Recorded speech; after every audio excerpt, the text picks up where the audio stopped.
৭৫ নিশ্চয়ই ইব্রাহিম অত্যন্ত সহনশীল, অধিক অনুনয় বিনয়কারী, আল্লাহমুখী। ৭৬ হে ইব্রাহিম, তুমি এ থেকে বিরত হও, নিশ্চয়ই তোমার রবের সিদ্ধান্ত এসে গেছে এবং নিশ্চয়ই তাদের উপর আসবে আযাব, যা প্রতিহত হবার নয়। ৭৭ আর যখন লুতের কাছে আমার ফেরেশতা আসল, তখন তাদের আগমনের কারণে তার অস্বস্তি বোধ হল এবং তার অন্তর খুব সংকুচিত হয়ে গেল। আর সে বলল, এ তো কঠিন দিন।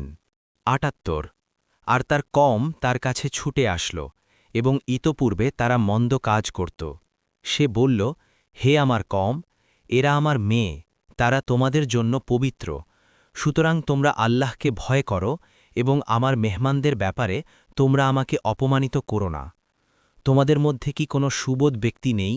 ৭৯ তারা বলল, তুমি অবশ্যই জানো, তোমার মেয়েদের ব্যাপারে আমাদের কোনো প্রয়োজন নেই, আর আমরা কি চাই তা তুমি নিশ্চয়ই জানো।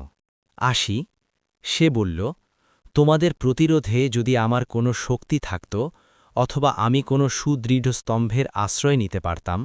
৮১ তারা বলল, হে লূত, আমরা তোমার রবের প্রেরিত ফেরেশতা, তারা কখনো তোমার কাছে পৌঁছতে পারবে না। সুতরাং তুমি তোমার পরিবার নিয়ে রাতের কোনো এক অংশে রওনা হও, আর তোমাদের কেউ পিছে তাকাবে না। তবে তোমার স্ত্রী রওনা হবে না, কেননা তাকে তাই আক্রান্ত করবে যা তাদেরকে আক্রান্ত করবে। নিশ্চয়ই তাদের আযাবের নির্ধারিত সময় হচ্ছে সকাল। সকাল কি নিকটে নয়? ৮২ অতঃপর যখন আমার আদেশ এসে গেল, তখন আমি জনপদের উপরকে নিচে উল্টে দিলাম।